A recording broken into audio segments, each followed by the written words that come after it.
It's about the restoration of our republic. We want to educate, encourage, enable the power. We stand for integrity, honesty, self-reliance, self-defense, and most importantly, no compromise on our foundational principles. This is America's Voice Now. Find America's Voice Now on Facebook and at americasvoicenow.org. Here's Michael Evans.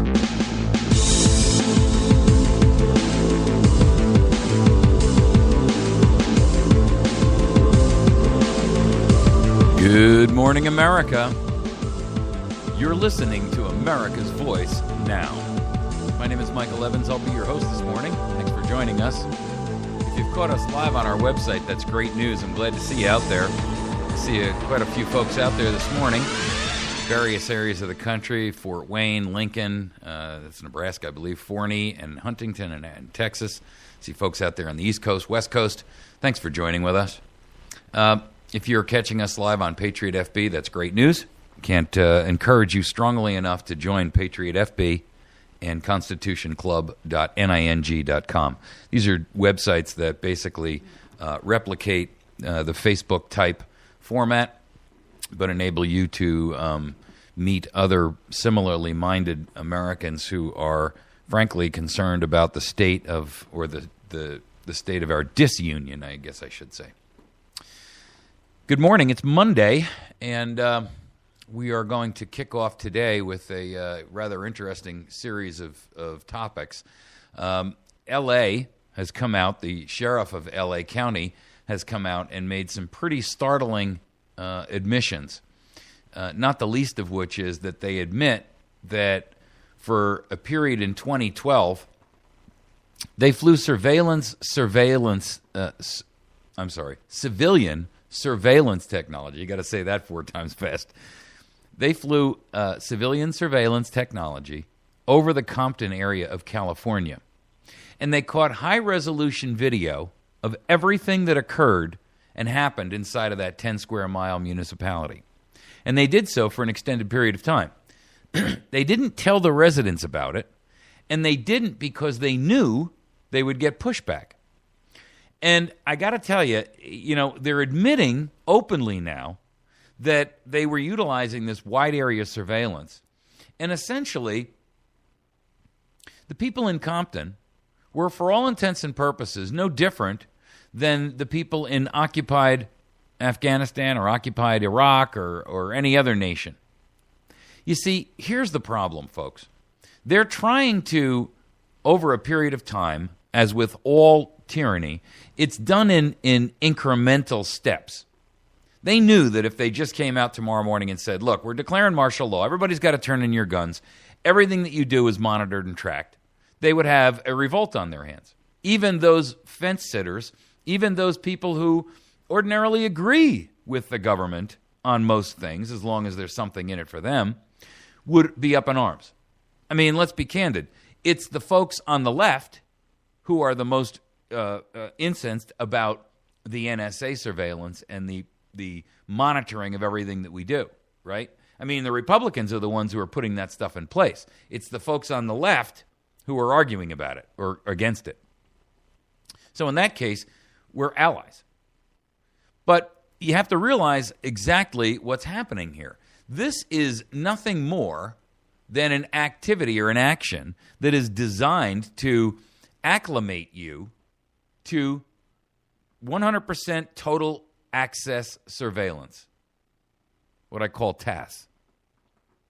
See, this total access surveillance enables them to monitor everything about you all the time. In other words, it's reality TV for government. I mean, Hollywood's not good enough anymore now. They want to see real unscripted live American reality TV. It's amazing to me that these people who are allegedly supposed to be public servants and in charge of law enforcement,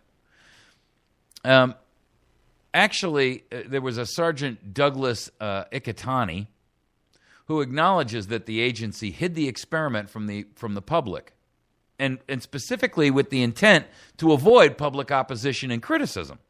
Now that, ladies and gentlemen, is a crime. I don't care what else you call it, it's a crime. This system was kind of kept confidential from everybody in the public, he said. A lot of people do have a problem with an eye in the sky, the big brother. So to mitigate those kinds of complaints, we've basically kept it pretty hush-hush. Huh? Ladies and gentlemen, that's an admission that should have Sergeant Douglas Ikitani under arrest right now, held without bail. End of argument. He later on went on to explain that I'm sure that once people find out this experiment went on, they might be a little upset. But knowing that we can't see into their bedroom windows, that we can't see into their pools, we can't see into their showers, I'm sure they'll be okay with it. With the amount of technology out in today's age, with cameras and ATMs at every 7-Eleven, at every supermarket, pretty much every light pole, all the license plate cameras, the red light cameras, people have just gotten used to being watched. Excuse me. No, we haven't. And for you to make the assumption that it's okay because mission creep has been underway for decades now, that it's okay to violate the law just because it's the general consensus and we've been pushing this for years, so now you should just be acclimated to it, is another crime. One that should have your badge removed permanently. You see, ladies and gentlemen, where we are is in a police state. You live in one right now. You're just not officially notified because the 6 or 8 companies that own basically all the media refuse to tell you the truth. That's it. It's as simple as that. Everything else that you hear is propaganda. The truth is, we live in a police state. You are subjected to total monitoring. You are subjected to any abuse that any agent of the government, whether that be your state, your city, your county, your local government, or your federal government, chooses to apply to you. The rules don't apply to them. They only apply to you, the peasantry. It's that simple. If they were in fact applicable across the board, this guy would be currently in prison awaiting a charge. It's that easy, folks. He would be in jail right now awaiting a charge for a violation of the Fourth Amendment. Not standing around doing press conferences explaining how he's violated the law and it's okay to do so. And you should and will get used to it. All right, our second segment this morning is going to be Boehner has one chance to redeem himself on this Benghazi thing. He is subpoenaing or putting together a special committee or a select committee. We're going to talk a little bit about what that means and what the limitations or the capabilities are of a select or special committee. Because it's important for you to understand that this is going to be either the make or the break on whether or not we actually ever get the truth on Benghazi. And it all falls down to John Boehner, because Boehner can set the rules by which the committee can operate. And that, ladies and gentlemen, means that he wields way too much authority. You see, it shouldn't be a function of John Boehner determining what the rules are for a select committee, whether they do or do not have subpoena power, whether they can haul these individuals that would be hostile witnesses, if you will, into the fray, whether or not they can get and haul people who were actually on the ground that night as witnesses into the fray, whether or not they can expose documentation, whether all of this is going to be done in secret behind closed doors under some alleged argument that it will threaten national security. Because the truth of the matter is, what America needs to know is that Benghazi was all about gun running. And I have to tell you, I'm very deeply concerned that that is ever going to get out. Our third topic, federal land grabs that are on the way right now are threatening not only what's been going on with Nevada and over at the Bundy Ranch and so forth, but there is an entire list, a laundry list of properties and areas in the country that many people believe that are going to be designated as national monument status because the BLM can't get control of the land any other way. So what we're seeing is more federal usurpation and dictatorial statements by the president that he can unilaterally snatch millions and millions of acres from public property and designate them as a monument, which of course puts them under federal domain. Ladies and gentlemen, that should be met with the same level of resistance within state and other militias that we saw with the Bundy Ranch. And I'm not kidding. Our fourth and final topic will be arms trafficking by the national government is a criminal enterprise. And it's about time that we began to acknowledge what's really happening here. The United States of America and the government that is in charge of it at this point has become the world's largest trafficker in arms. And here's the problem. You know, they're durable. After this is a statement from the New York Times, which stunningly enough actually put this out. But here's the problem with it. When you have a federal government that is outselling weaponry across the board to whatever, resistance of the day is their pet friend, after that's over, then what happens? Because the weapons that we're seeing and we're fighting against right now in places like Afghanistan and Iraq, those are the same weapons that were sold back in the 80s and the 90s, maybe even the 70s. The problem is that guns don't wear out. And when our national government is using this stuff to advance their daily position, not concerned about what the future will look like in a week or a year or 10 years or 20 or 30 years, and meanwhile fighting tooth and nail to strip you of your right to own a weapon. I mean, the irony should be clear to everyone. Let's jump into our first topic, because I got to tell you, this issue with LA County is stunning to me. This was a secret test of mass surveillance technology. Now, this came out of The Atlantic. Now, The Atlantic is a decidedly left-wing progressive rag. And here's how their program starts.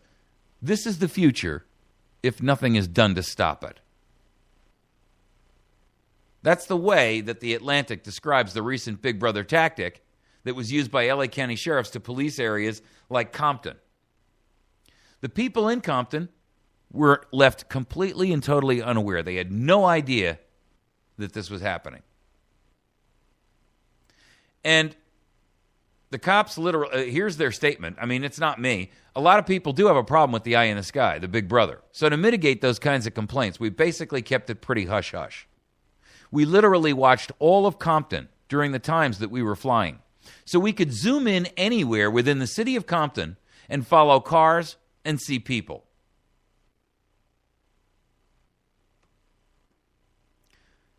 Here's the problem. That, ladies and gentlemen, is surveillance drones that we're seeing in use in foreign war zones. And when you have a national government and a state government, frankly, that is willing to do that to its own people and and knows that the pushback will be there, but does it anyway, but does it secretly, that's a crime. It's a crime because it's a violation of your Fourth Amendment rights. It's a crime because government is abusing its authority, misusing its power. That's called an abuse of power. It's a legal term. It's an actual charge that can be levied against a politician or anyone in a position of authority that abuses that authority. And there's absolutely no doubt about it that the LA Sheriff's Department abused its authority here. This happened back in 2012. And this was first unearthed by the Center for Investigative Reporting, which is, I mean, you know, all of these actual real journalists who exist in the world, none of them are employed by major corporations because they're not allowed to. You know, the technology that this company called Persistent Surveillance Systems is selling to police departments all over America is a crime in and of itself. I posted up this morning, then again, and this is a tragedy. Vigilant Corporation, which we exposed about, a couple of weeks ago, in reference to the license plate tracking technology, actually forces the law enforcement people to sign a non-disclosure agreement that they have to swear silence about who the company is because they want to be on the down low. Really? They're tracking and monitoring every license plate they can get their hands on. They're relinquishing this information to police departments with no probable cause or reason to believe that the millions upon hundreds of millions of plates that they've captured have actually committed a crime. And here's what their agreement that law enforcement has to sign says. Here it is. This will stun you. You shall not create, publish, distribute, or permit any written, electronically transmitted, or other form of publicity material that makes reference to Learn, that's the name of the technology, or this agreement without first submitting the material to Learn NVLS and receiving written consent from Learn NVLS. This prohibition is specifically intended to prohibit users from cooperating with any media outlet to bring attention to Learn or Learn NVLS. Breach of this provision may result in Learn NVLS immediate termination of this agreement upon notice to you. Now, Learn stands for a law enforcement archival and reporting network, and it's this company Vigilant's online portal where they can go in and, pull up license plate data and images that are aggregated, analyzed, and, sorted and whatever. I want you to understand the implications of a statement like that. This prohibition is specifically intended to prohibit users from cooperating with any media outlet to bring attention to Learn or Learn NVLS. Now, I got to tell you, that, first of all, any law enforcement officer or agency that would sign that agreement has betrayed the spirit and the nature of their relationship and their roles of responsibility towards their citizenry. Because, you see, they're being gagged. It's a gag order, and it's a willfully agreed to gag order. No law enforcement agency should ever be gagged from being able to expose something that is going on in their community to their citizenry, who they owe their first and only allegiance to. Now, for the record, you need to know this. This is out in Wired Technology, by the way, which is an extraordinarily well-respected magazine on technology. Now, here's an amazing thing. Civil liberties groups exposed this issue, and here's the amazing part. On May 2nd, well, first of all right, let me just quantify it by saying that on May 2nd, Vigilant was exposed in these articles, a series of articles that was written about them. And since the story was published, they've posted a new terms of service document that eliminates that original wording about the reason for prohibiting law enforcement from talking to media about its database. Instead of saying the restriction is specifically intended to prohibit users from cooperating with any media to bring attention to the database, the new agreement reads, this restriction is specifically intended to protect the user's interests in divulging information that may result in countermeasures from the criminal elements, and this is also to protect vigilance competitive interests and ensure consistency with other media messaging. Ladies and gentlemen, that's a statement of antitrust. And it's a statement of collusion. And any law enforcement agency that will sign that is agreeing that they are colluding with an independent corporation against the protection of their own citizenry. You know, I exposed the other 2 weeks ago, and I gave you the address for Vigilant, and I said that Americans should be protesting en masse outside of Vigilant's headquarters, finding any dirt you can find on their executives.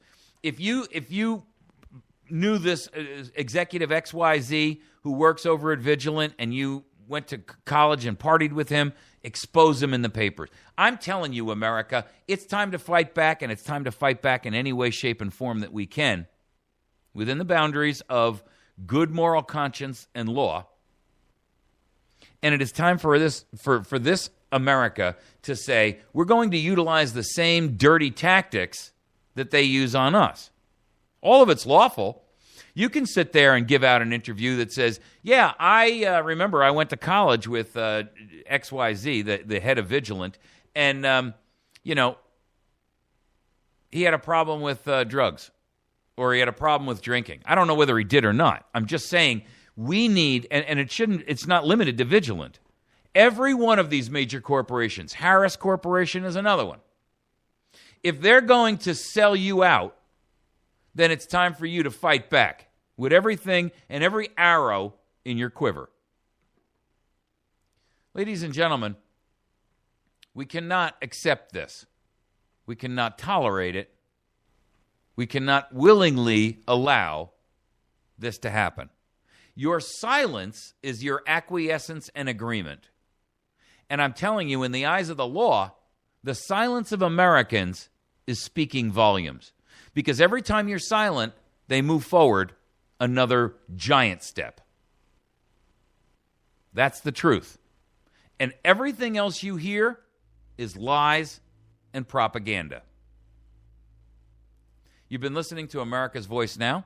We're going to take a quick break. When we come back, we're going to tackle our second topic, which is that John Boehner is now going to appoint a special select committee. Well, he's got one opportunity here to pull himself out of the fray.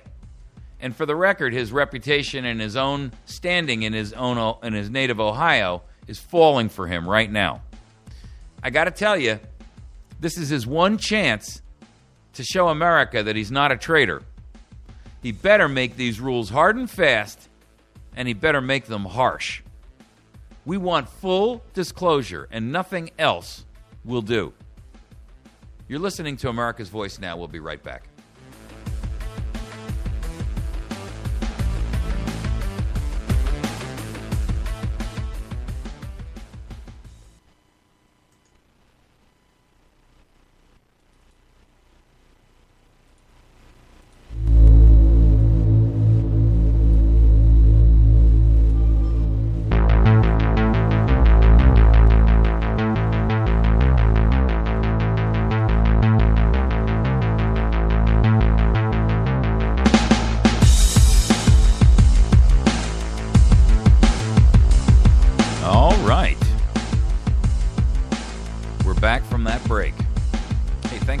With us this morning. I appreciate you joining with us.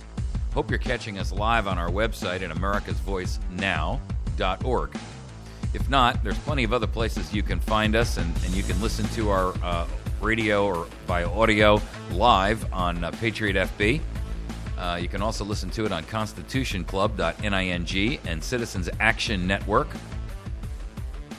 You see, the truth is that, this show will never be mainstream.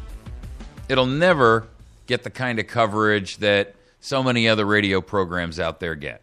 And I know that. And you should too. The reason is because I'm saying what everyone's thinking, but nobody actually has the courage to admit. And I'm not, I'm not saying, and I don't mean to disregard what many others are saying out there. I mean, Michael Savage came out the other day and said that upon his return, Obama should be. He was away on a trip. He was saying that on his return, he should have been arrested for sedition. But there's one thing that I see left out over and over and over in the discussions that are going on around the nation by news talk and talk radio hosts, and that is the word treason. They won't use it. Just like Obama will not say it was an act of terrorism, these guys are afraid to use the word treason. I don't understand why.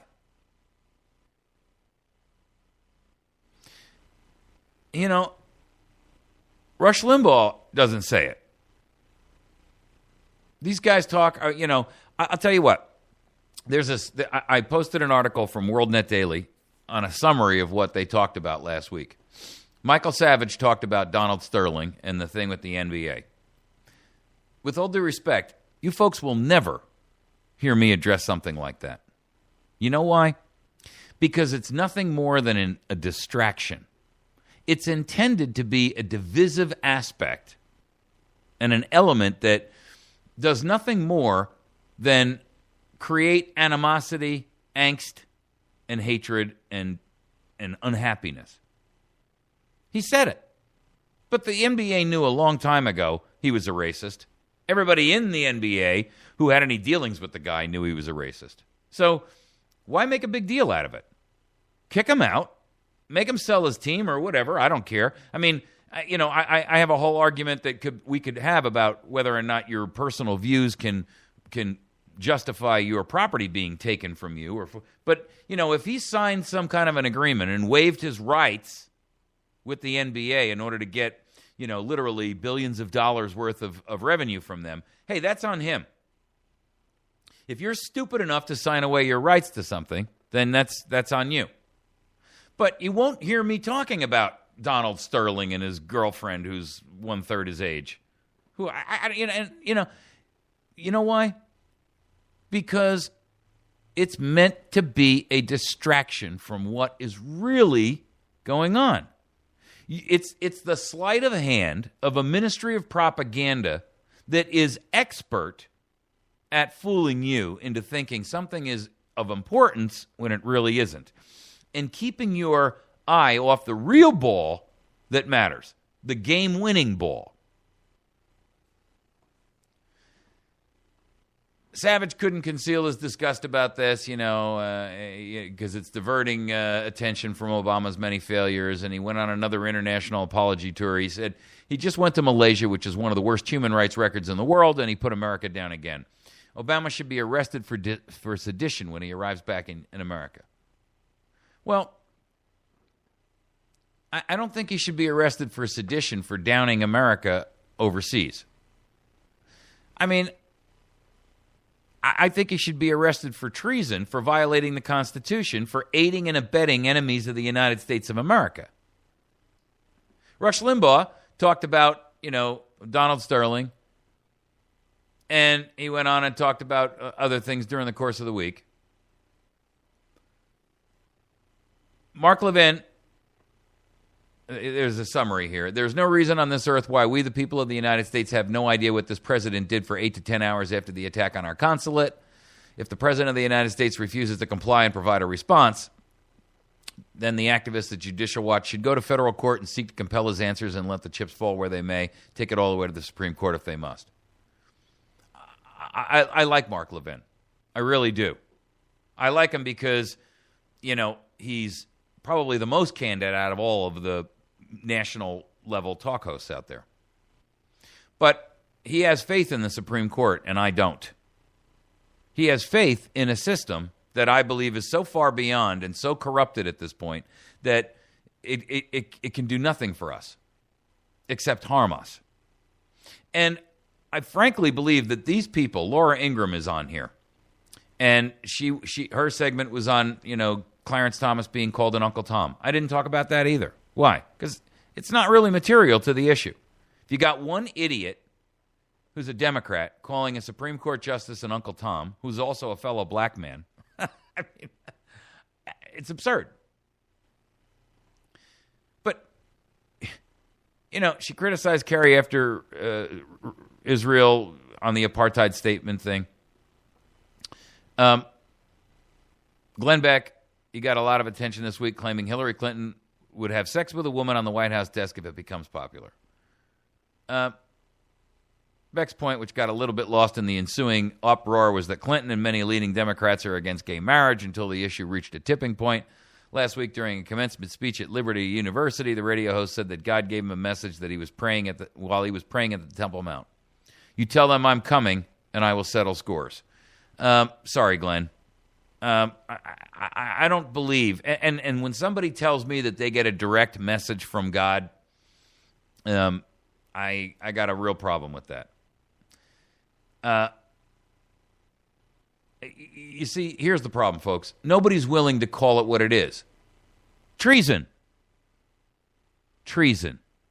Nobody's willing to say, where are all these guys with the capability to say Benghazi was about an arms deal, arming and aiding and abetting sworn and known enemies of the United States of America, and that makes it treason?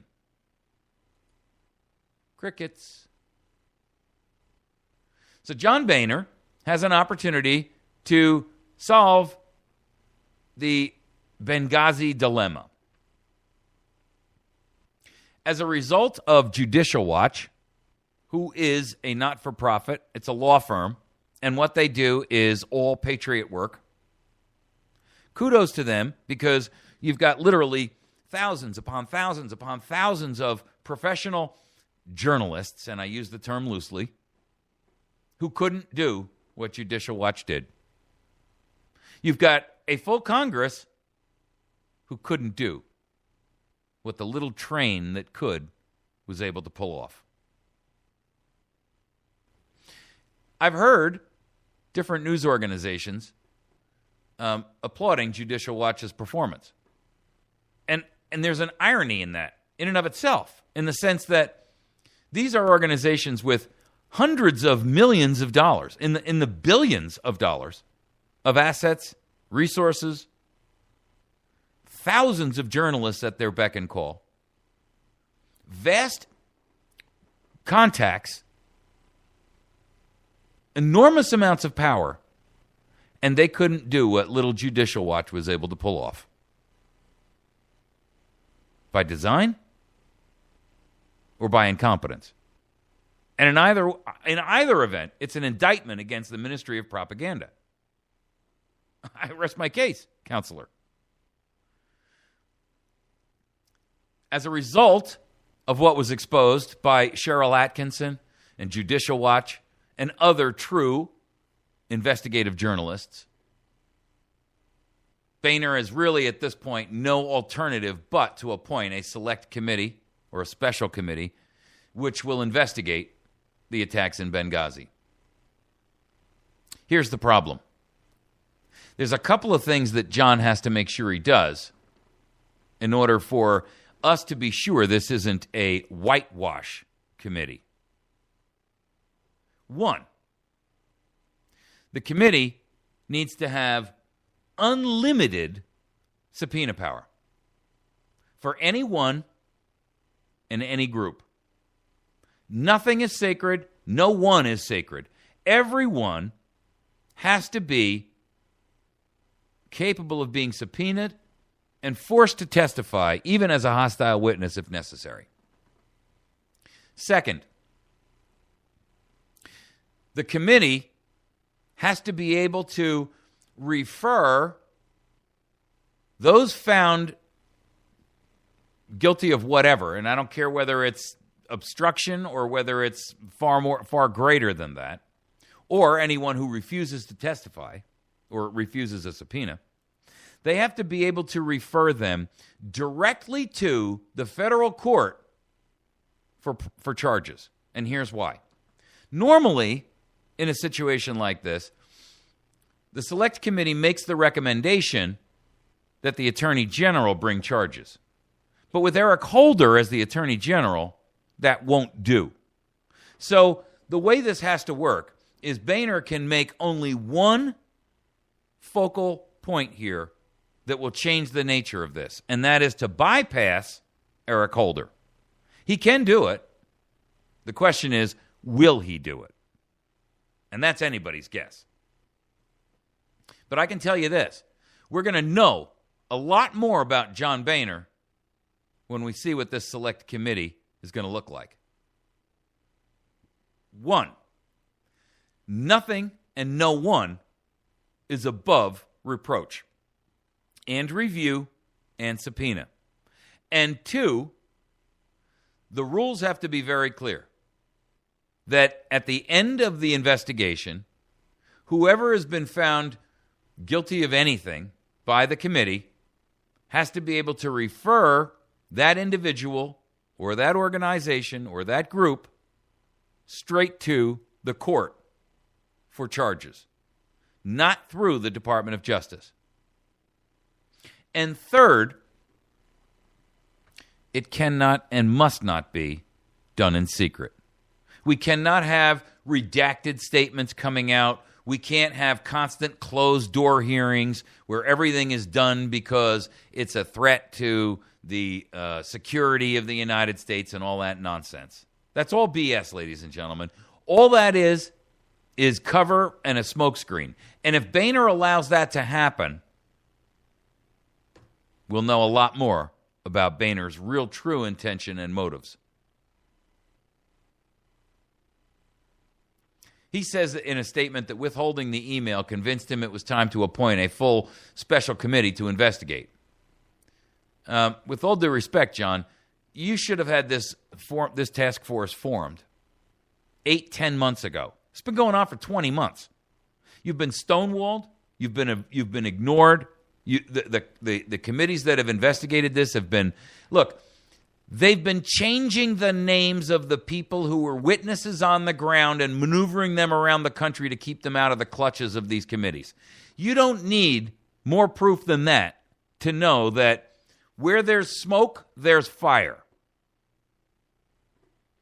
They changed the names of those who were injured and in hospitals around the country, and they refused and kept secret from Congress the names, the identities, and the locations of where these individuals were. What? John, you didn't need more proof than that to know that a special committee should have been formed back then. Now,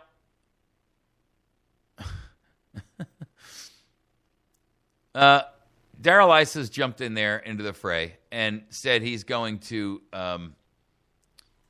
issue a subpoena for John Kerry, which, Kerry has some explaining to do why he's participated in the stonewalling. Hillary Clinton needs to be on the list of subpoenaed individuals, and she needs to be subpoenaed and testify, and the questions need to be created as if she were a hostile witness, because she will be, or as if she will be one of the accused, because she is. I'm telling you, though, what you're going to see. You're going to see a lot of this done in secret. You're going to see a lot of closed-door hearings that you'll never be able to hear about. And that tells me that it's a whitewash.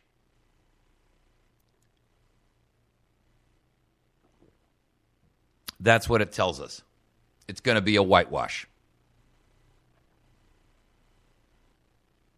Because if you can't have... You see, I don't really care about the idea that this guy from the CIA or this guy from another agency is going to be able to say, I can't talk about that. It can only be handled in secret. I understand and recognize that, nations have a need to have secrets. But I've got to tell you, the real secret here is that this is all about a gun running operation that is really got nothing to do with anything else that's going on right now. But where this is really headed is that they want to make sure that they keep it quiet, that this was, we didn't see this in the Iran-Contra scandal under Reagan, who was trading arms and accepting cocaine and drugs.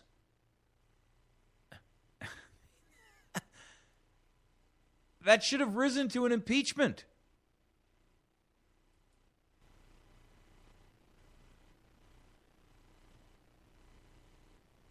This should be no different.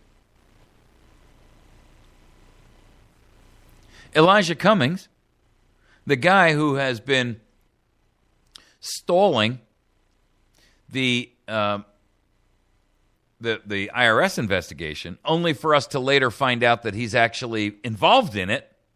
Hello, conflict of interest.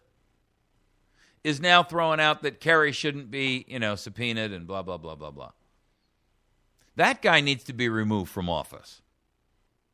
He needs to have dishonorably discharged tattooed across his forehead so that no one can make the mistake of recognizing who exactly he is.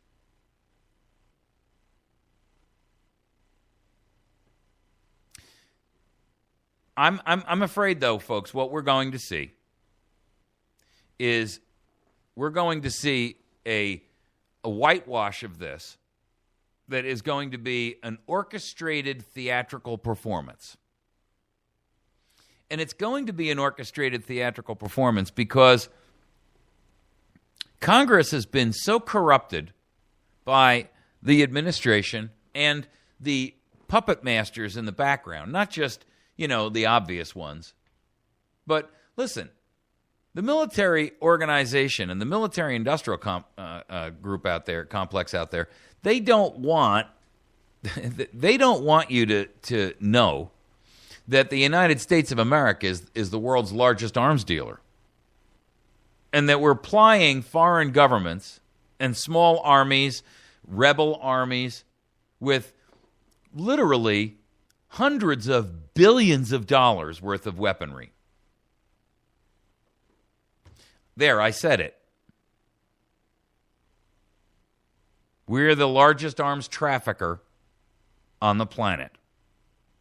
You want to know why the rest of the world is pissed off at us? There's one of the reasons. And the Ministry of Propaganda does everything to keep that hidden from you. They cover for the administration. They hide the exposure of that from individuals who are, quite frankly, the victims of those arms deals. You see, and listen, there are regimes in the world that should be removed. I mean, nobody would argue these days with the fact that, Idi Amin as an example, or Hitler, or, Pol Pot, or any of those regimes shouldn't have been removed. Maybe even Saddam Hussein.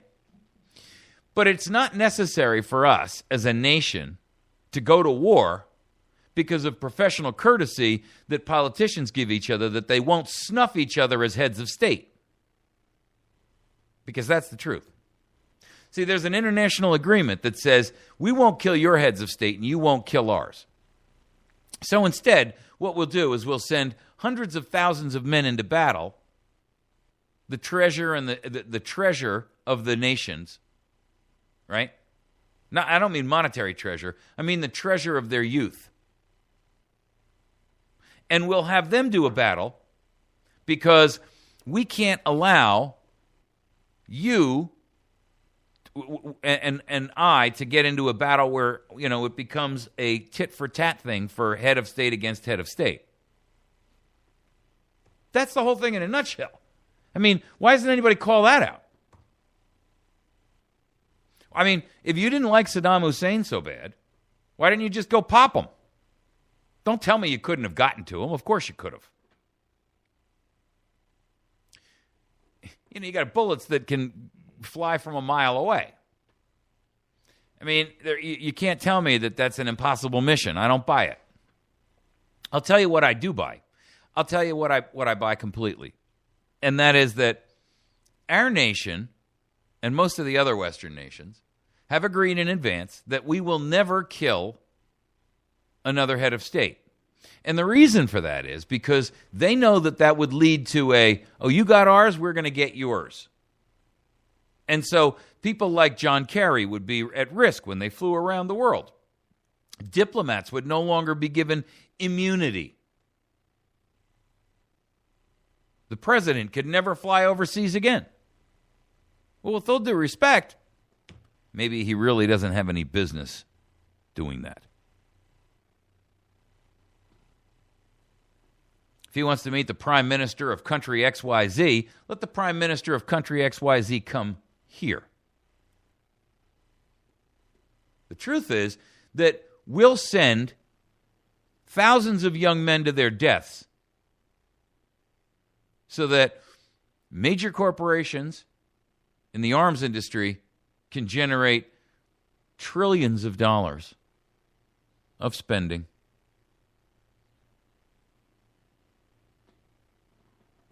Old men will start the wars and the young men will fight them. Ad infinitum, ad nauseum. What I think we're going to see is a complete, total, and utter whitewash. Because they can never let the American population know that what Benghazi was really about was gun running. And don't misunderstand me. They had no intention of allowing it to sidetrack the president's race for the throne again in his reelection. I mean, but that was really the side issue, folks. There's a bigger cover-up here. And it ain't whether or not President Barack Obama got reelected, because he already had the vote in the bag by fraud. Yeah, there I go. I said it too. I said that too. He did. He did. If you take the fraud numbers out of the 2012 election, Barack Obama did not win. There, I said that too.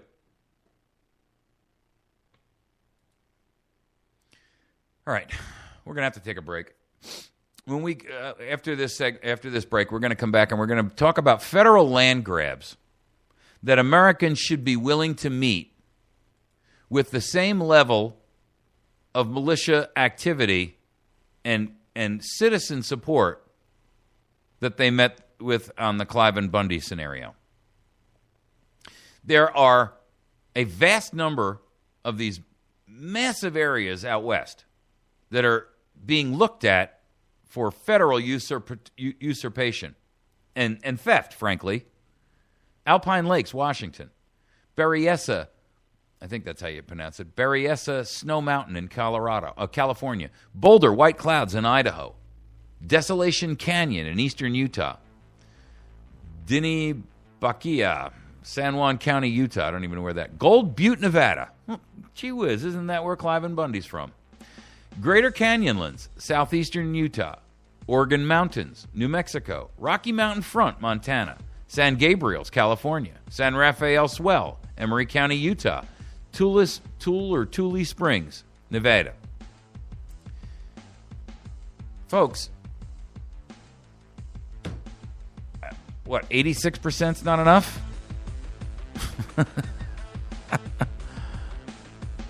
Americans should be willing to fight this tooth and nail with arms and physical resistance if necessary. All right, we're going to be back in just a moment. You're listening to America's Voice Now.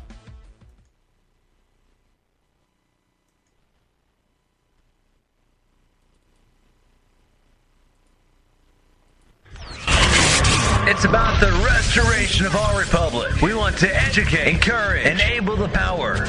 We stand for integrity, honesty, self-reliance, self-defense, and most importantly, no compromise on our foundational principles. This is America's Voice Now.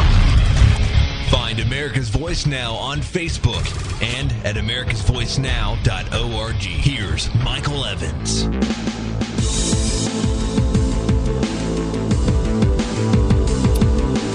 All right. Good morning, America. You're listening to America's Voice Now. My name is Michael Evans. I'm your host here this morning. And you're joining us in the middle of our program. We're in our third out of four segments.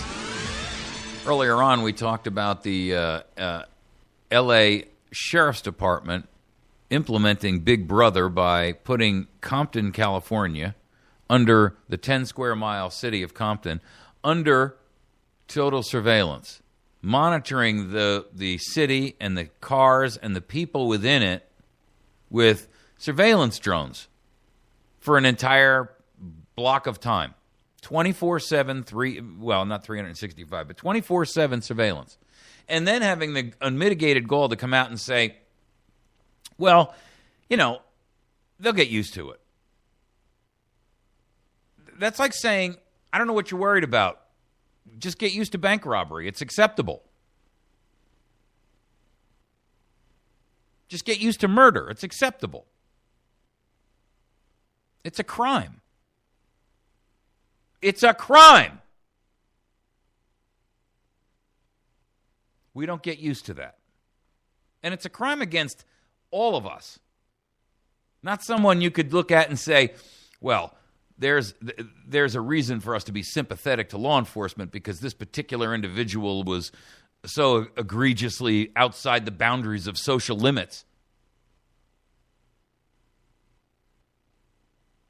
We're not all there. They were monitoring average, everyday citizens, not guilty of anything other than just trying to live their peasant little peon lives in the eyes of these people. But all of them subject to 24-hour-a-day monitoring. The admissions and the statements that sheriff and his deputy made should now be used as a physical criminal charge against them. Our second segment, we covered John Boehner and his one chance to redeem himself on Benghazi. If he doesn't do the select committee right, it'll be a whitewash. We'll never get the answers we need. And I made a couple of points about the things that absolutely must happen in order for it to be successful. One, unlimited subpoena power across the board. Doesn't matter who you are, nobody gets a break. Two, the committee has to be able to recommend, or not recommend, but create and charge the individuals who are responsible if any criminal activity has been found, and charge them directly without sending them through Eric Holder, because we know that if Eric Holder is ever involved, nothing will happen, as we saw with the IRS and so forth and so on. And then the last issue is that the hearings can't be done in secret. In this topic, we're going to talk about the federal land grab that should be met with militia resistance.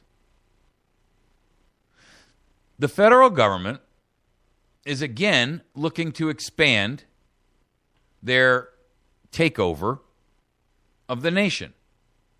And they're doing it, at the behest of these environmental extremists. But since they can't get it pushed through Congress, they're going to do it in a backdoor manner, and they're going to do it by federal overreach and executive order. That's dictatorial. That's banana republic territory, ladies and gentlemen, and it's inexcusable that we should stand here and allow it. They can call it a national monument. It's a lie. What it is a federal land grab. And this nation should be prepared to stand up and say, we're going to fight back against that, just like we fought back against the BLM on the Clive and Bundy thing. Militias around the country should be willing to stand up and say, this is state land, private land, and you're not welcome here. State governments should be passing legislation, drop everything else, and pass state legislation that says not only is all future government, federal government usurpation and theft of private state land illegal and untolerated, but all heretofore previous examples are null and void. That's it.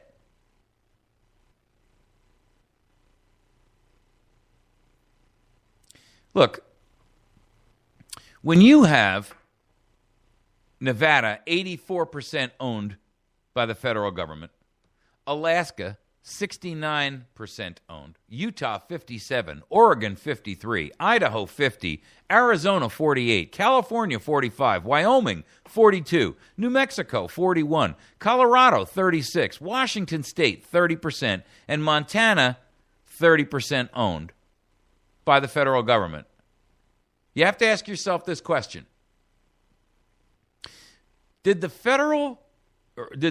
founders ever anticipate or intend for the federal government to permanently own and control land in the United States of America? No. No. In fact, the federal government is prohibited specifically from ownership of property outside of the 10 square miles of Washington, D.C., and that area that is pre-allowed based upon the need for forts, magazines, and depots, which would be, military bases around the country. That's it. That's it. Owning 84% of Nevada, 70% of Alaska, 57% of Utah was never, ever in the cards. And irrespective of whatever rationale is used by the federal government to justify the actions of what they are doing, it makes no difference. I mean, there are people out there who will say, well, wait a minute now. If that was the case, Yosemite National Wilderness Area wouldn't be a federal, a national park, and we wouldn't have. Well, I'm not suggesting that's good or bad. But I'm saying that you don't justify 99.9% evil by the 0.01% that comes out of it that's not. And honestly, there are ways to designate national treasure monuments without giving the ownership to the federal government. Even if they're state and they cover multiple state, if they cross over a border. I'm not saying it would be easy, but I'm saying to you that just because it's hard for two states to get together and say, okay, let's create this multi-state, park area, doesn't give you the justification to say, let's just let the federal government do it where the rules don't apply anymore, because now you're admitting openly that our Constitution is meaningless, that the intent of the founders is not being followed. You're acquiescing and agreeing and participating in tyranny because you're too weak as a state to say, we'll sit down and do what's necessary. Frankly, there should be, this idea of state ownership of land in some of these large park areas is probably not such a great idea either.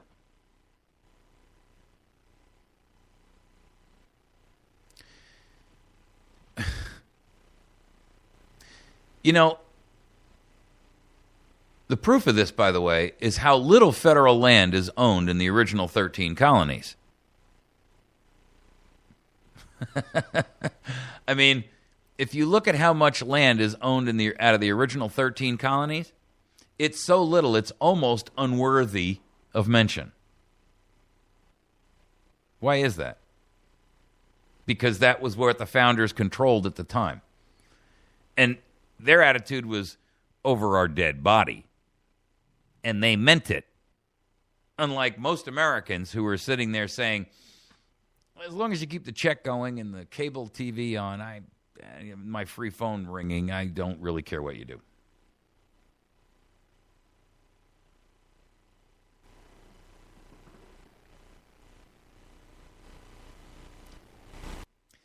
Thomas Jefferson himself told us, in fact, he went beyond, he wasn't just telling us, he was insisting, because he was fighting this battle at the time, he insisted that the federal government dispose of all federal lands.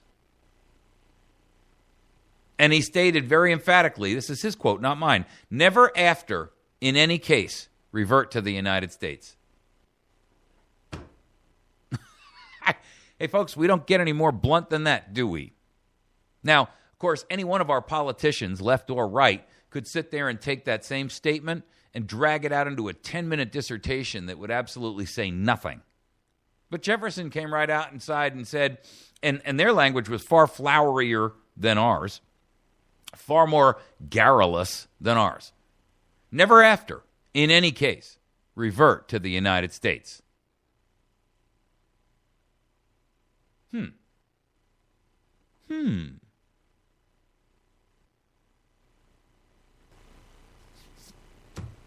Illinois in 1828 had a congressman by the name of Joseph Duncan, and he reminded Congress of the duty to dispose of federally held property, because this has been an ongoing problem that's been being fought, not only by the government itself because they want the property, but because they make it available to the special interests who they benefit from, right? Here's what he said. If these lands are to be withheld, which is the effect of the present system, in vain may the people of these states expect the advantages of well-settled neighborhoods, so essential to the education of youth. Those states will, for many generations, without some change, be retarded in endeavors to increase their comfort and wealth by means of works of internal improvement, because they have not the power, incident to all sovereign states, of taxing the soil, to pay for the benefits conferred upon its owner by roads and canals. When these states stipulated not to tax the lands of the United States until they were sold, they rested upon the implied engagement of Congress to cause them to be sold within a reasonable time. No just equivalent has been given those states for a surrender of an attribute of sovereignty so important to their welfare and to an equal standing with the other states. In other words, his argument was, if the states can't tax the property because the federal government owns them, those states are impeded from being able to generate taxable revenue streams from that land were it sold to individuals to build a home on, as an example, or to build a factory or whatever, where wealth would be generated, which would in turn affect and benefit the community and the state itself by employment, by the raising of the lifestyle of the individuals within those states, etc., and by the taxation for schools and so forth and so on. So essentially, by robbing the individual states of the benefits of being able to tax those properties, the federal government has actually created an implied engagement that would stifle growth in those states. One wonders why the per capita population is so low in the West. Well, one of the reasons why is because in some cases, in Nye County, Nevada, 90% of all the land in the county is owned by the federal government. 90. I mean, folks, there's something desperately wrong with that. And those western states are forever barred from having the same equivalent standing as those eastern states that don't have any federally held property.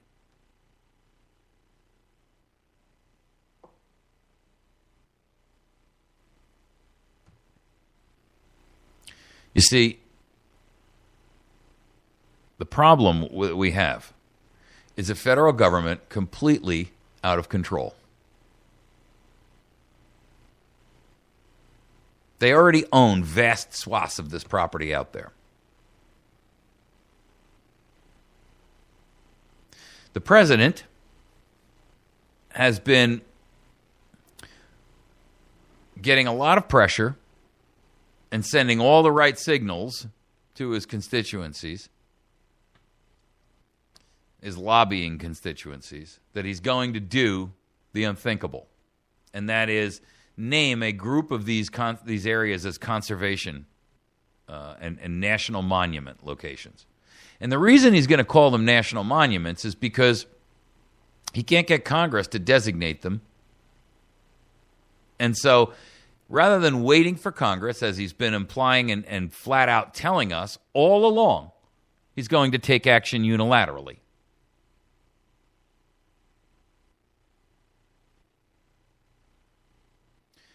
I got to tell you, we're talking about, huge areas. The article here in St. Louis Tribune says Obama has already named a handful of monuments across the country using his unilateral power under the 1906 Antiquities Act and has promised more. Quote, I will use my authority to protect more of our pristine federal lands for future generations. I'm sorry, but to protect more of our pristine federal land? It's not federal land now, and it won't be unless you steal it.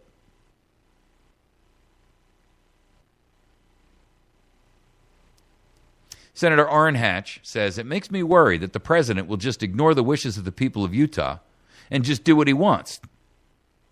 Sometimes he does act unilaterally.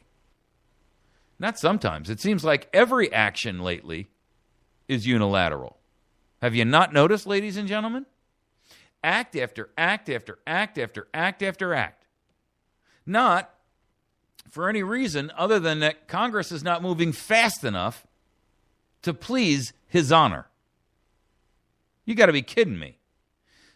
Nowhere in the Constitution does it say that the president has the right to unilaterally act as a dictator or to pass law himself because Congress doesn't act fast enough.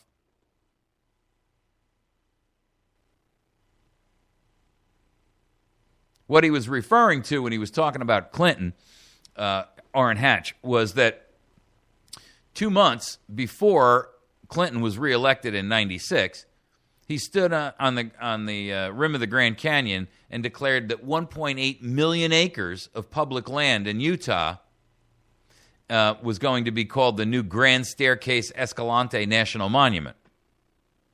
And as a result, it canceled a planned coal mine that was being developed there. And according to Hatch, he calls it the mother of all land grabs. He declared back then, like the attack on Pearl Harbor, this massive proclamation came completely without notice to the public. The biggest presidential land set-aside in almost 20 years was a sneak attack. Now, Congress since 2010 has only passed one bill that designated wilderness area. And I got to tell you, folks, the whole idea, the whole premise of wilderness area is an advancement of the Agenda 21 principle that the entire western part of the country with the lowest levels of population, the lowest concentrations of it, the lowest concentrations of wealth, will be turned into these vast wilderness areas, wildlands, if you will, and the people will be pushed out into these larger population center locations that will have connections to each other, but only through wilderness areas. It's the principle of the king's land. You know, you can travel from village A to village B, and you can walk along the king's road to get from village A to village B, but if you go off the path, you're now on the king's land. And God forbid you do anything like shoot a rabbit or a deer so that you can feed your family who happens to be starving while you're on your way to Village B to find some work, and you're subject to being drawn and quartered. Hello?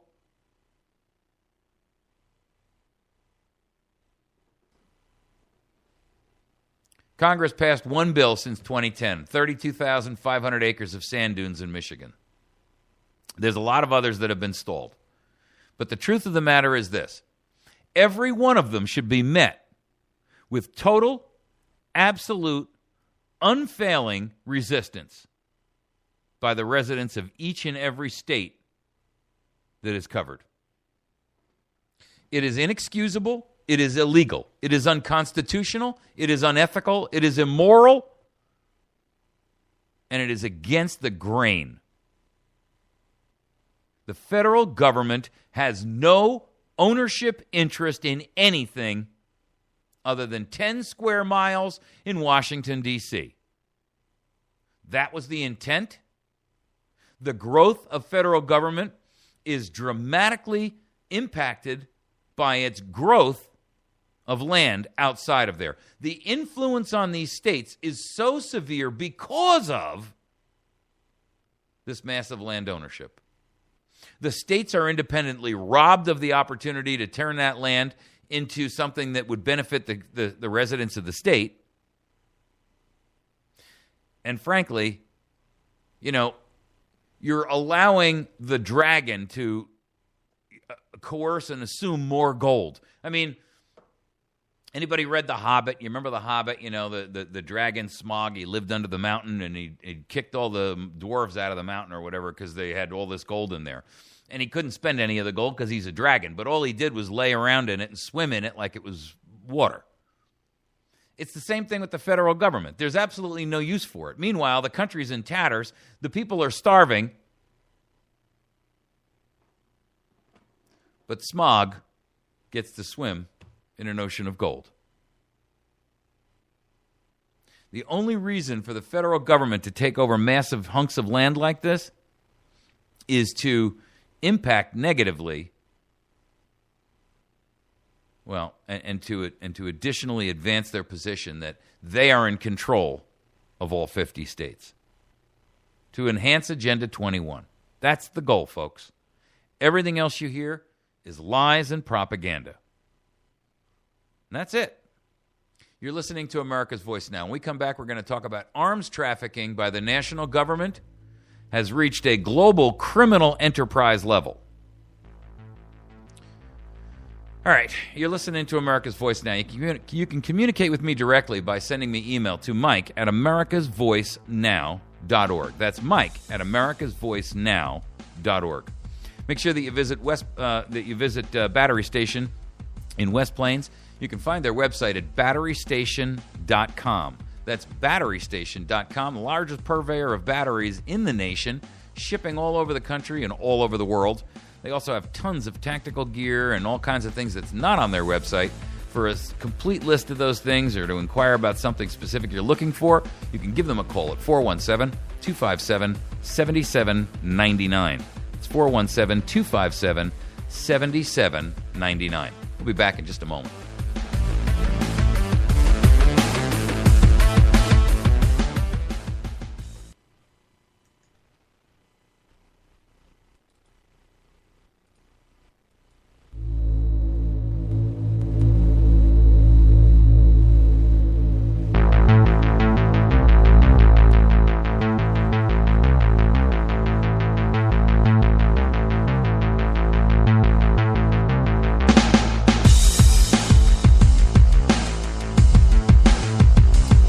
All right.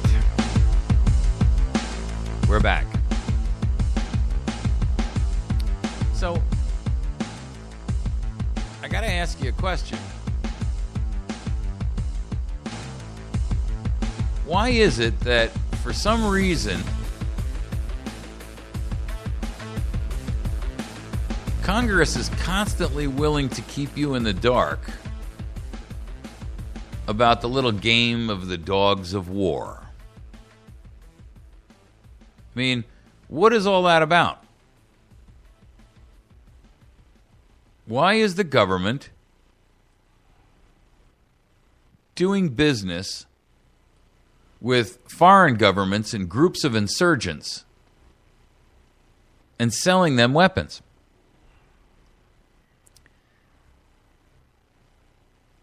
It's not once in a while. It's constant. There's an article out there this morning in the New York Times, which is very interesting. They've been looking for this location called the Midwest Depot. They've been looking for it for years.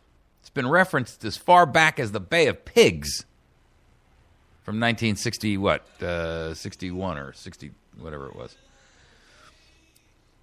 It's been referenced over and over and over again in issues from Angola to Nicaragua to Afghanistan. It was mentioned in 2007 in the Iran-Contra affair, and nobody seems to know where it is. There's various military bases around the country, and the argument is that they believe that they've actually deciphered where it is. And so what I'd like you to do is to read this article, because I think it's extremely important for you to understand the implications of it. The New York Times writes this article because what they're suggesting is that they've found the mythical, Midwest Depot, right? But the reason I'd like you to read it is a little different. I'd like you to read it because we are utilizing and selling weaponry that goes on and lasts for a long time. Now, there is a guy who's interviewed during the course of this, Mr. Thompson, who argues that the Midwest Depot's history should be scrutinized, and for a very good reason. His name is Alan Thompson, and he's a retired CIA analyst, and he's come forth as kind of a whistleblower, if you will. And here's what he has to say about it. I have worried about the extent to which the U.S. has spread small arms around over the decades to various parties it supported. Such weapons are very durable, and after the cause du jour has passed, where did they go?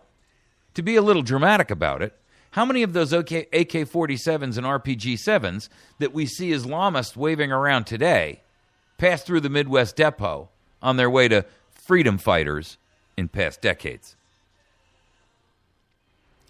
Of course, the Pentagon and the CIA declined to comment. And Camp Stanley in Texas is the location they believe that it's being used as the Midwest Depot. And there's been a lot of references to it over the course of time, but the point of this is simply this. There was and by the way, this is not the first time that Thompson has come out and spoken out about this. There was an article in 2011, also from the New York Times, in which Thompson, who worked for the CIA from 72 to 85, he went through declassified documents and old articles trying to find clues that he could expose, because he's under, of course, gag order from the CIA not to discuss anything that he dealt with there. And so he's got to find public corroboration for his claims, because there's really no other way for him to do it without ending up in jail. Anyway, the simple truth is this, ladies and gentlemen. The United States is the largest arms broker on the planet. And while your rights are being summarily dismantled here, in terms of your right to be able to own and possess weaponry, your government is taking that same exact weaponry they're trying to bar you from having possession of, and even greater. I mean, you can't just go and buy an RPG at the local gun show. You can't buy fully automatic weapons at a gun show. I mean, you can own them here in the United States, but they make it an extraordinarily arduous and difficult process to buy that, or to buy a short-barreled shotgun, or a sound suppressor. The point is that they make these arms available freely to whoever is the present administration's, friend of the day. The truth is that when you look at the level of, quite frankly, I don't know what else to call it other than skullduggery. These are people who are sitting out there creating these weapons bazaars, if you will, selling them to individuals, rebel governments, rebel causes that, this administration agrees to, but maybe next won't. The perfect example is Benghazi. The United States of America, the federal government, the Pentagon, the State Department, and in addition to that, the White House knew that what they were doing was arming Al-Qaeda. They knew that these weapons that were coming on shore that were originally, supposed to be for Libyan rebels were going to be given over because Gaddafi was already gone. They were going to make their way to Al-Qaeda. They wanted to arm Al-Qaeda in Syria. The problem is that after the pawn has completed the assigned task, what happens to all these guns? What happens to all these missiles?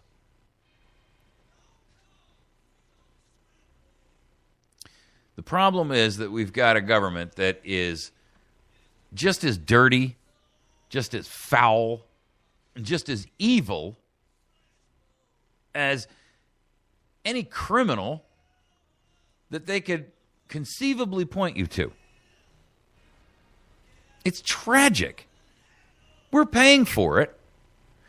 And while they're sitting here trying to dismantle your ability to own a semi-automatic 1022, for crimini's sake, they're selling heavy weaponry. I mean, we're not talking about, a couple of semi-automatic AR-15s here, folks. We're talking about fully automatic weapons. We're talking about, saws and squad automatic weapons. I mean, these are heavy machine guns. We're talking about missiles. We're talking about RPGs. We're talking about surface-to-air missiles that will shoot down airliners. And if they don't use them today, where are they going to wake up and find them tomorrow?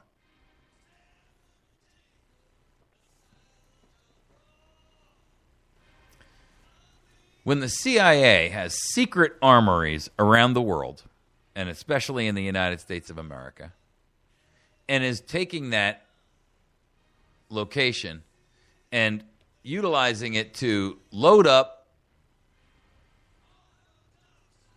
our known sworn enemies, I don't care how much rationale you can apply to that to say, well, wait a minute now, these guys are fighting for us today.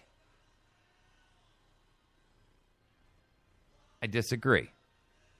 And the proof of the pudding is they're over in Syria right now, and they're fighting each other. They're fighting everybody. I mean, it's ridiculous. The people that we armed in Iraq are now killing Iraqis in the tens of thousands.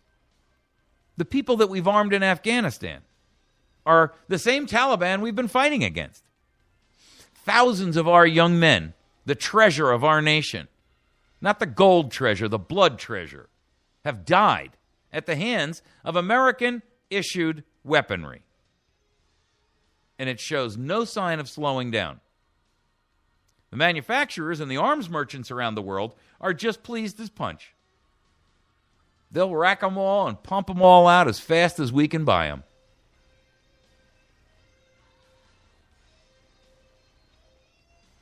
This same government that is literally arming the world is seeking to disarm you. And if that doesn't give you pause to reflect upon their true intentions, upon the true nature of what they're accomplishing,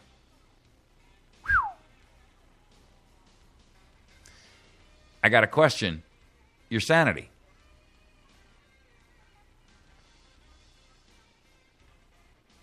Benghazi was a cover-up, not about whether or not the president was trying to win an election. Benghazi was the equivalent of Iran-Contra. And everything else you hear is lies and propaganda. Our government is at war with us. It's at war with anyone who stands in its way. Physical, hot war, not a cold war.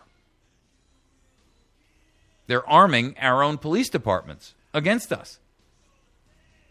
Who are these police departments fighting?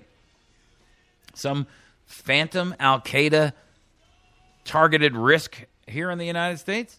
If the government really cared about them, why are they allowing vast infiltrations of Islamic extremists to cross our border from Mexico? Why do they allow Islamic extremists to occupy places in Tennessee and in Kentucky? Have you not been reading about that? Have you not been reading about settlements, these vast areas where they're injecting Syrian refugees and refugees from these war-torn countries, bringing them over here and setting them up in communities?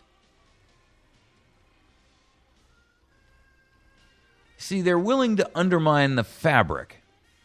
They're willing to undermine every aspect of what we believe to be a nation that is intentionally secular, as long as they can accomplish their goal, as long as they can retain power, however fleeting, however corrupted, however black, however evil.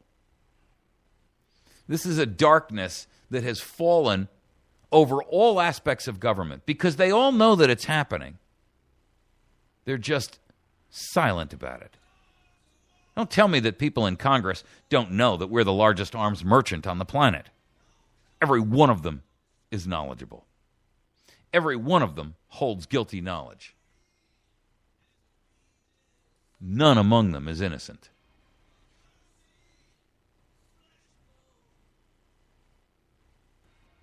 The State Department, John Kerry, Hillary Clinton. Tell me they don't know. Tell me they don't get that. We've got CIA and FBI agents advising the Ukrainian government.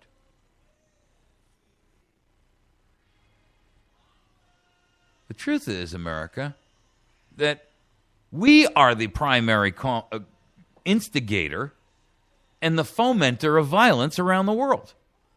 Not you, not me.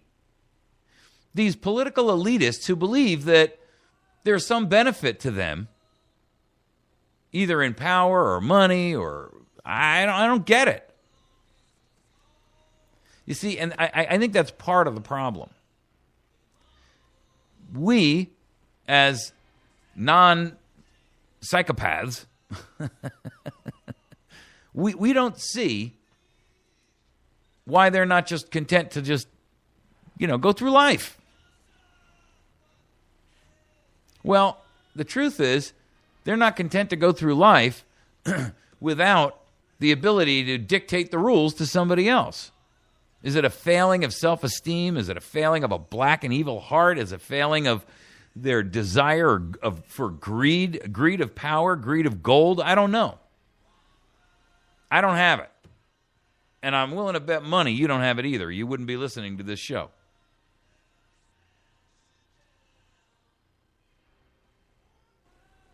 Good lad, he's telling us that there's a grand bargain in the works for immigration. A grand bargain to grant amnesty. How much more of the fabric do you want to rend? How's this for a grand bargain? If you provide amnesty to 12 million, we label an equal number of Washingtonian tyrants dishonorably discharged.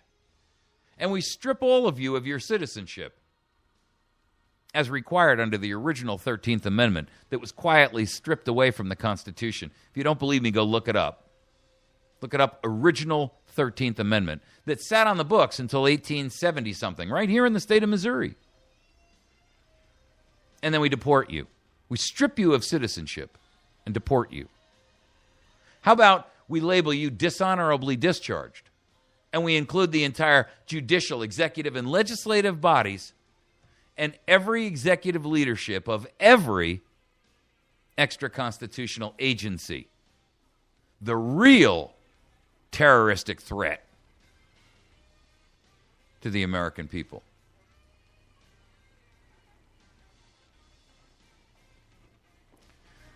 The truth is that unless we're willing to face the realities and face the truth of what's going on with our country, with our government, with these black and evil minions in power,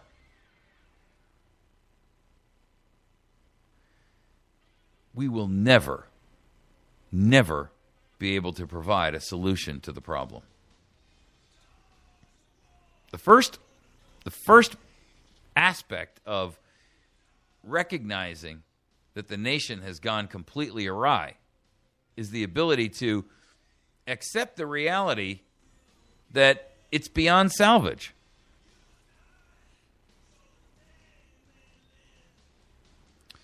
I don't see that happening.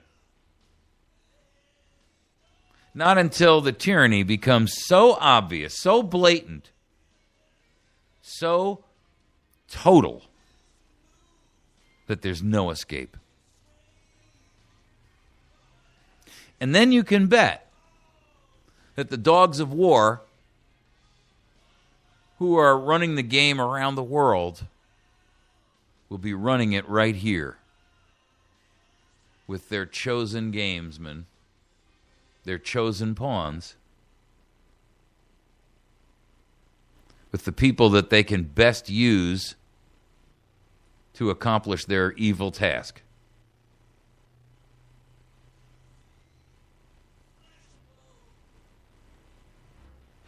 Tell you, folks, unless we are willing to admit the truth, there is no salvage for us, no salvage and saving of our nation.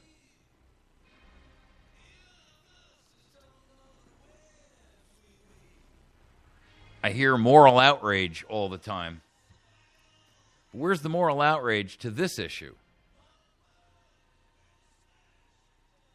Where's the moral outrage to the fact that we're supplying weaponry to armies around the globe that are using that to kill their own citizens? How can you claim moral outrage when you've got a crime against humanity being perpetrated right now? And when they've worn out their welcome there and they've turned the full brunt of their hatred and their evil and their domination and obsession towards us directly, my gracious, folks, I'm not sure you understand the entire significance of the height of that tidal wave. This won't be a 10-footer or even a 100-footer. This will be a wall of water, not 1,000 feet high, but a mile high. And I don't believe there will be any escape. The total access system, the one that they're using to monitor and build up a record on you and everybody else, their ability to influence everything, their ability to manipulate you through the media and the press. This is the soft tyranny part. But when they decide to unleash the dogs of war right here at home, I got to tell you, folks,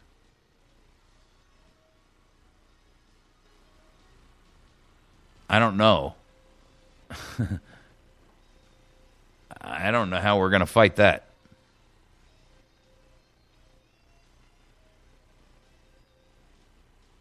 The truth is, we're not willing to fight it now while we can do so peacefully. I mean, that's always been and should always be the goal. But it doesn't really seem to be getting much traction. They've bought and corrupted and usurped anybody that was capable of that. Now there's a handful of us out there who are willing to stand up. But we need big numbers for those days, folks. And I don't see them here.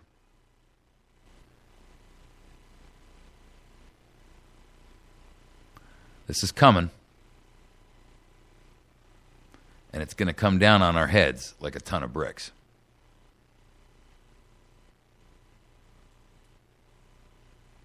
You've been listening to America's Voice Now. Please make sure that you visit with our sponsors. You can communicate with me directly. You can send me email to mike@americasvoicenow.org. I'd love to hear some feedback from you. If you're new to the program, if you're only catching it for the first time or the first few times, you're welcome to catch it live on America's Voice Now. We've got a YouTube channel at youtube.com/America's Voice Now. We've got a Facebook page. I'd love for you to go over there and visit it and hit the like button. It enables you to see the plethora of stories that we load up there every day. You can, if you wouldn't mind, please visit our Spreaker page, which is where we podcast from. It's Spreaker.com/user/America's Voice Now. If you have an opportunity to, hit the follow button, and that will help to engage us with a greater audience, which enables us to get onto iHeartRadio and expand our program. I know this isn't the mainstream media type program. I say the stuff that, frankly, nobody else is willing to say. And there is a reason why you're not hearing guys like me all over the nation. There are plenty of us out there.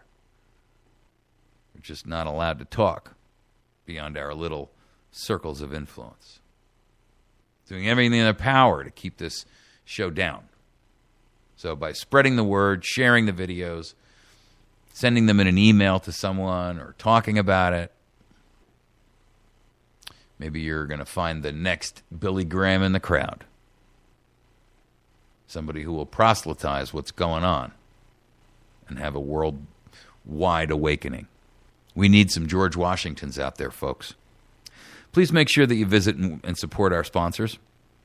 There's some local folks here, Wits End Classic Barbershop. You can swing in there and get yourself a great haircut. Patriot Cigar and Tobacco Shop. If you have if you're in the state of Missouri and you have a challenge, a legal challenge, call the law offices of Jason Henry, 417-256-4100. Make sure that you swing by Pizza Huts around the country, but in specificity, make sure that you visit the one on Porter Wagoner Boulevard in West Plains. That's the one that actually makes sure that they're supporting this program every day. They have on Tuesdays and Thursdays, they have a $5 lunch. And then on Tuesday evening, kids under 12 eat free. It's family night. They have a pizza buffet there, a salad bar. You can obviously have some great stuff there. Make sure that you visit and see our friends over at Battery Station. You can find them on the web at batterystation.com. Visit Atlas Survival Shelters for the best in survival shelters around the nation.